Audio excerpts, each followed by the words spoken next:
Hey guys, what's up? It's Ashlyn here and Pixie, my best friend's daughter. Okay, so we got this big hunk of box. What's in it and who it's from, it doesn't matter, but what's in it is books. Lots of books. I'll be right here. Oh no, what did you do? I didn't do anything. Just kidding. Okay. So first we have The Flight Attendant by Bohjalian. Yeah. So that's what it looks like. Oh. There's little notes in all of it? No. Okay, this one's the only one with the note in it. Give me 1 second to read this. I don't know if I should read this on camera or not. Alright, so that was a very cute letter. I want to thank you, MomLovesReading on Instagram. That's very sweet of you, and on Goodreads as well. Next we have Sweet Little Lies by Frear.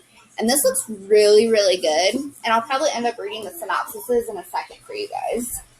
Then we have Heather Gudenkauf, Missing Pieces, which looks another really awesome one. And it's hardback. That's our favorite. Then we have The Good Liar by McKenzie, another good-looking one, and hardback. We have The Dinner List, which is actually on our to-be-read list by Rebecca Serle, so that's great. Whoa.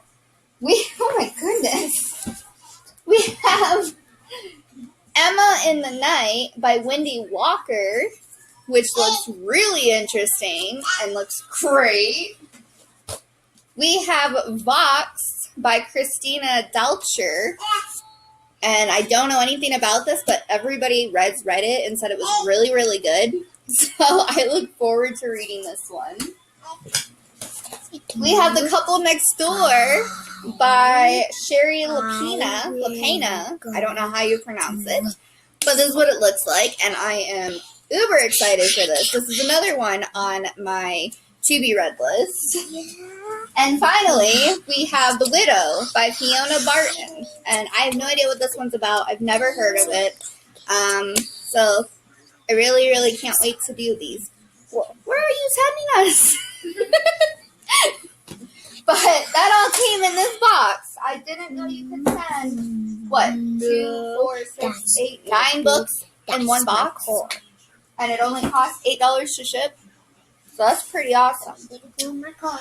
So give me a second and we'll read the synopsises of all of these, because I know everybody loves to do synopsises.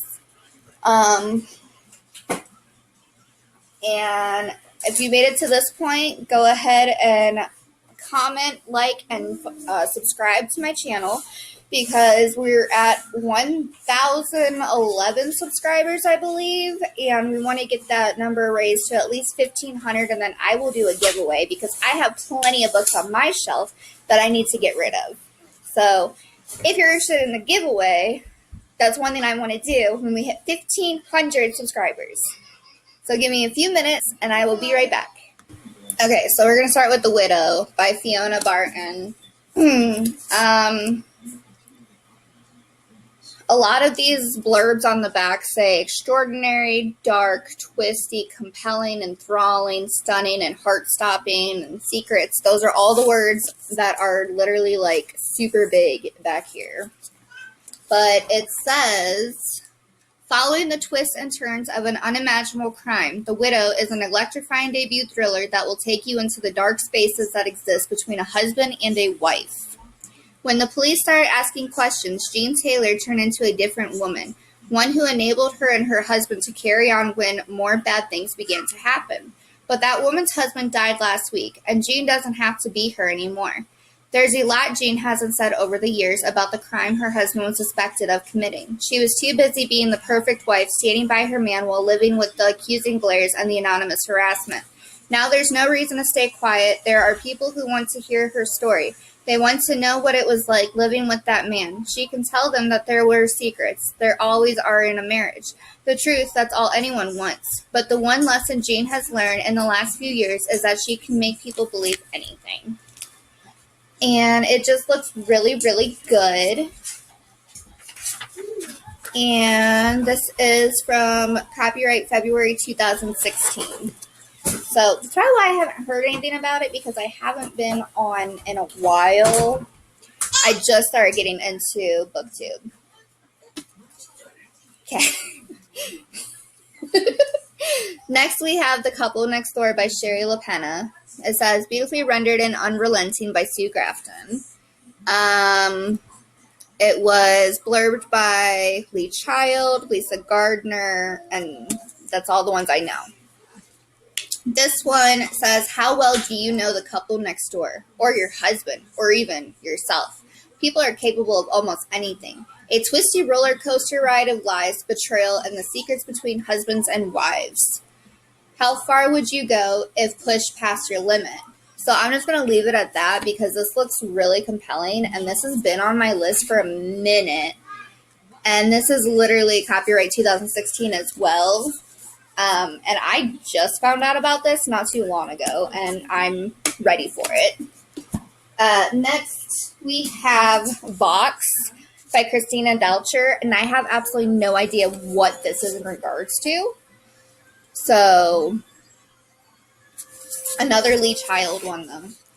Set in the United States, in which half the population has been silenced, Vox is the harrowing, unforgettable story of what one woman will do to protect herself and her daughter. Okay, this sounds really, really good, up my alley. I'm so excited for this. It says, on the day the government decrees that women are no longer allowed more than 100 words per day, Dr. Jean McClellan is in denial. This can't happen here, not in America, not to her. This is just the beginning. Soon, women are not permitted to hold jobs. Girls are not taught to read or write. Females no longer have a voice. Before, the average person spoke 16,000 words each day, but now women have only 100 to make themselves heard. Not the end. For herself, her daughter, and every woman silenced, Jean will reclaim her voice. Okay, so I don't know how anybody can give you, honestly, how anybody in the world can sit there and give you a amount of words you can do in a day. It's highly impossible now. Now that we have books out, magazines, we have social media, all of that. There's no way I could sit there and amount my words per day to 100 words per day to get my point across. I don't know how that would happen, especially them not teaching the kids how to read or write. That's horrible. Absolutely horrible.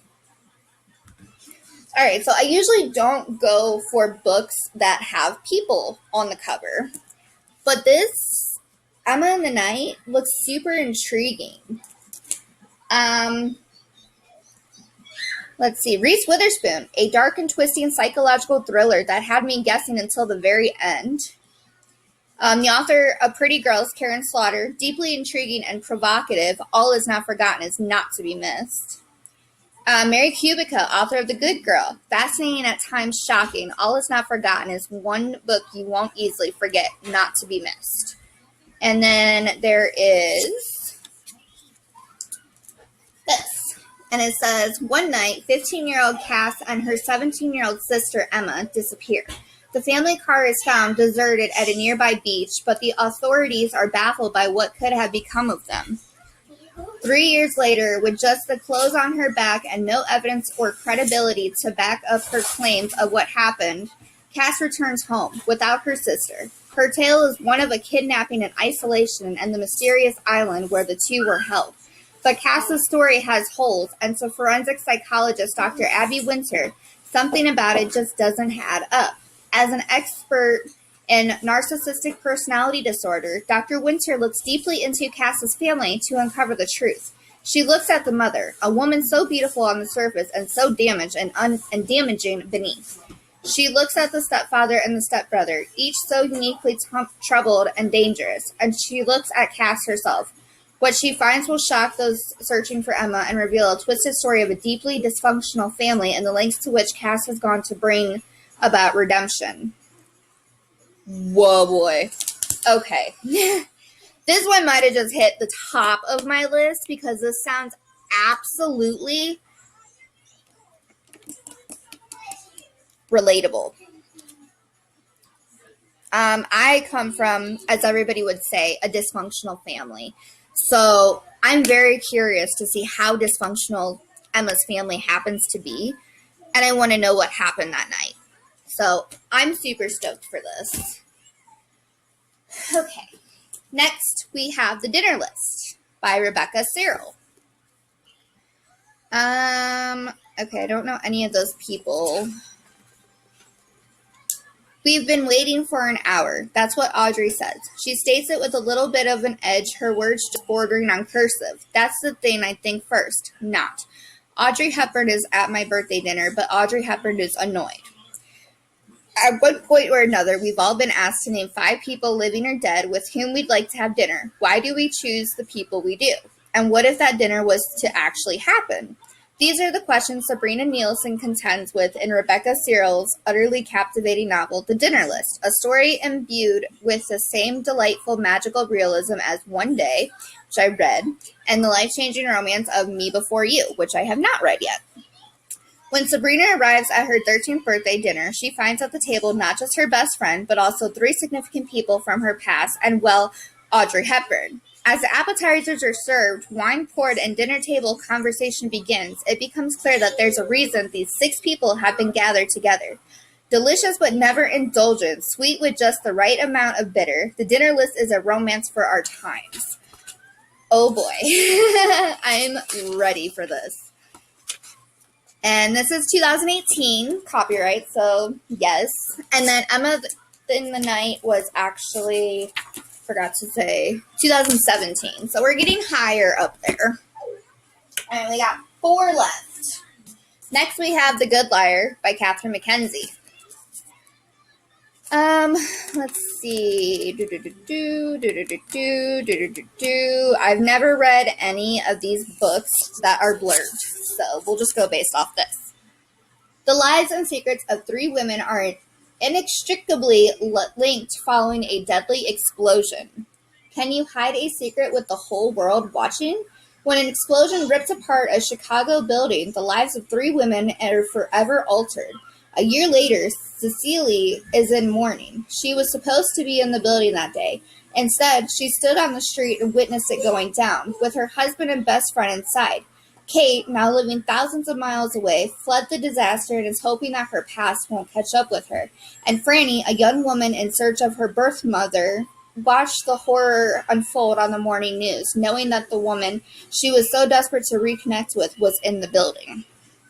Now, despite the marks left by the tragedy, they all seem safe, but as its anniversary dominates the media, the memories of that terrifying morning become dangerous triggers. All these women are guarding important secrets. Just how far will they go to keep them? So this looks good. This almost gives me like vibes of the Twin Towers coming down and what people felt and thought when they were watching that. So might be something of the same extent. Alright, next we have Sweet Little Lies by Kaz Frear. 26-year-old Kat Kinsella overcame a troubled childhood to become a detective constable with the Metropolitan Police Force, but she's never been able to banish the ghosts of her past or reconcile with her estranged father. Work provides a refuge from her family dysfunction, but she relies on a caustic wit to hide her vulnerability from her colleagues. When a mysterious phone call links a recent strangling victim to Marianne Doyle, a teenage girl who went missing in Ireland 18 years earlier, the news is discomforting for Kat. Though she was only a child when her family met Marianne on a family vacation, right before she vanished, Kat knew that her charming but dissolute father wasn't telling the truth when he denied knowing anything about the girl's disappearance. Did he do something to Marianne all those years ago? Could he have something to do with this current crime? Determined to close the 2 cases, Kat rushes headlong into the investigation, crossing ethical lines and trampling professional codes.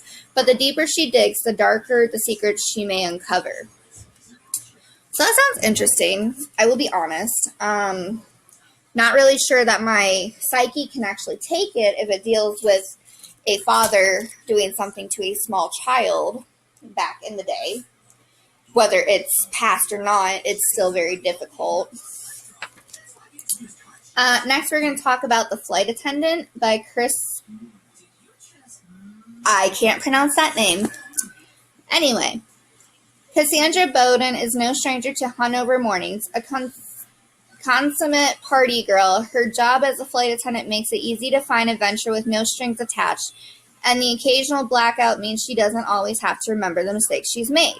When she wakes next to a stranger in a Dubai hotel room, she tries to piece the previous night back together, counting the minutes until she has to catch her cruise shuttle to the airport. She quietly slides out of bed and looks at the man she spent the night with. She sees blood, a slick, still wet pool on the crisp white sheets. He's dead. Afraid to call the police, she's a single woman alone in a hotel room far from home.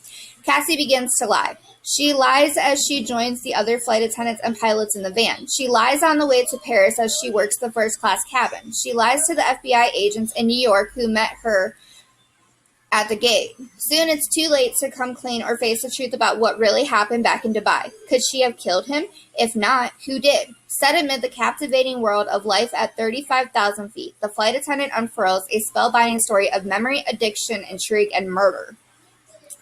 This sounds actually really interesting. The title of it didn't really grasp my attention, but the synopsis, that really does spark an interest in me. Alright, so last book is Missing Pieces, and I don't even know how to describe my feelings on this because this looks so intriguing just based on the cover. It's literally a broken window with broken glass.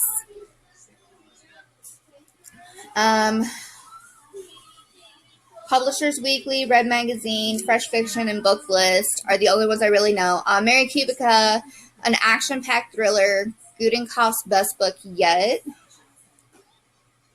And that's the only one I actually know the author. So the synopsis goes, a woman uncovers earth-shattering secrets about her husband's family and this chilling page-turner from New York Times bestselling author. Sarah Quinlan's husband, Jack, has been haunted for decades by the untimely death of his mother when he was just a teenager. Her body found in the cellar of their family farm. The circumstances a mystery. The case rocked the small farm town of Pennygate, Iowa, where Jack was raised, and for years Jack avoided returning home. But when his beloved Aunt Julia is in an accident, hospitalized in a coma, Jack and Sarah are forced to confront the past that they have long evaded. Upon arriving in Pennygate, Sarah and Jack are welcomed by the family Jack left behind all those years ago, barely a trace of the wounds that had once devastated them all. But as facts about Julia's accident begin to surface, Sarah realizes that nothing about the Quinlans is what it seems. Caught in a flurry of unanswered questions, Sarah dives deep into the puzzling rabbit hole of Jack's past. But the farther in she climbs, the harder it is for her to get out, and soon she is faced with the deadly truth she may not be prepared for.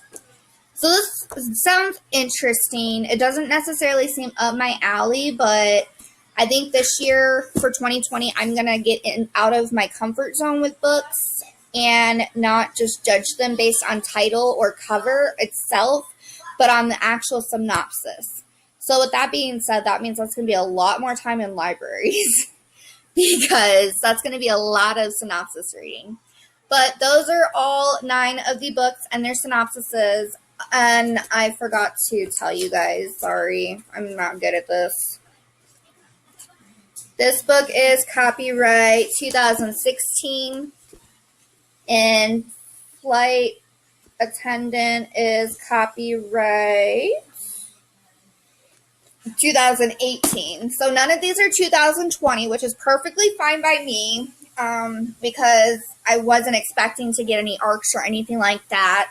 However, if there are ever any publishers that ever come across my YouTube channel, I would definitely be interested in arcs. I do so much reading. I do NetGalley as it is already. I'm pretty decent on it, but I love getting physical books more than ebooks because I like to physically hold a book in my hand.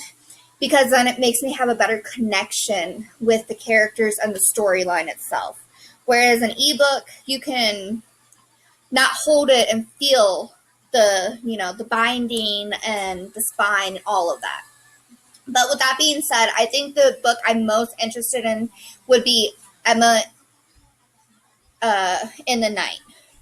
But with all that being said, I'm going to go ahead and hop off here, and I will see you guys in the next video. Like, share, and subscribe. Bye!